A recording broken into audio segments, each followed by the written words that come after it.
तो नमस्ते प्रणाम। का हलो भाई लोग, वीडियो भगाई हलो मत। एगो जरूरी सूचना बा। लोग कहत गाँव के हमनी के वीडियो बनाओ तनी हस तो वीडियो बनेला से का हुई। माने 4 घंटा लेबर में जाए खट तो में लाज नहीं लागत, आ कैमरा उठा के वीडियो बनाए में लाज लागता। तो यही पर कुछ हमनी के लोग के बतावे जा रहा बनी सब कि वीडियो बनाला से का हुई। तो आज हमारे निरंजन भाई के ऐसे लगे नाता में तो भतीजा रिलेशन में लागे लन, बाकी बरोबरी का हो गई बरन तो भाई का ही भाई मौजदारी आ गई। तो इनकर आज फेसबुक से पहल का पेमेंट आइल बा निरंजन। तो कैसा लागता आज भाई? बहुत अच्छा लगता। अच्छा लागता नु। तो वीडियो देखो भाई, लेबर में खट 4 घंटा करबो में लाज लगता लोग के। ओमे लाज नहीं लागत, ओमे लाज नहीं लागत क्योंकि हां कैमरा उठा वीडियो बनाए में लोग के लाज लागता। ऐसे भी गांव के भी लोग सब जगह के उहे हाल बा। सब लोग ओल बोलता ना मारला कि वीडियो बना से का हो। एगो लोग ना कहेला कि जौन बनत घर रहेला उ अच्छा ना लागेला, आ जब बन जाला तो ठीक अच्छा लागेला। अच्छा एक और चीज, मैं जब लड़का बचपन में रहलन स तो पहला क्लास में पढ़लन स तो एक लोग काहे ना कहला कि मैट्रिक पैसा देते काहे 10 साल जान पीले बड़ी। तो कोनो लाइन में हो गल भाई, तो समय तो देवे के पड़ी, समय देवे के पड़ी नु। तो समय देवे के पड़ी भाई। बिना समय देवे माने एहो फेसबुक चाहे यूट्यूब चाहे कुछ भी इंस्टाग्राम से पैसा ना आई। आ इनकरो के भाई कम लोग नहीं के बोलले, बहुत लोग बोले नचनिया बजनिया काका कहले भाई इनकरो के आज आ वीडियो बना से कुछ ना हुई, फोटो खिंचला से कुछ ना हुई। तो गांव देहात के लोग जितना समझेला नु उतने समझी।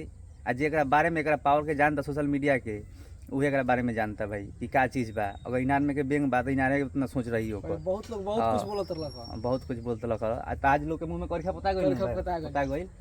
ई बात एक मेहनत होत रही त 13,000 आइल बा, 13 लाख आई चल के। तो चली भाई निरंजन भाई के मम्मी देखियो दे बानी, उहाँ से पूछता नहीं आज खुश बानी का बानी। आई भाभी है ने आई ना कुछ ना, खाली आई ना, कौन दिक्कत नहीं आई। इहो के निरंजन के बहुत बोलत नहीं हो कि नदिया के बेटा माने गोरियाओ तनी बोलत नहीं हो कि का करतरी सी चीज ना काल पैसा उठा के लिए। हां देखी पैसा इहो के बहुत आइल बा, बहुत खुश बानी इहो के।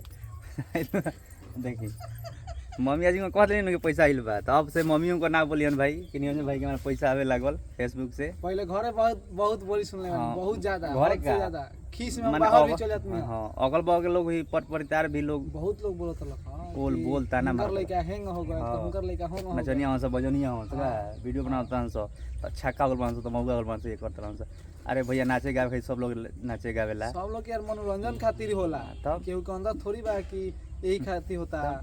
हां तो निरंजन भाई कोनो खास माने कि रिच फैमिली से बिलोंग ना करेलन।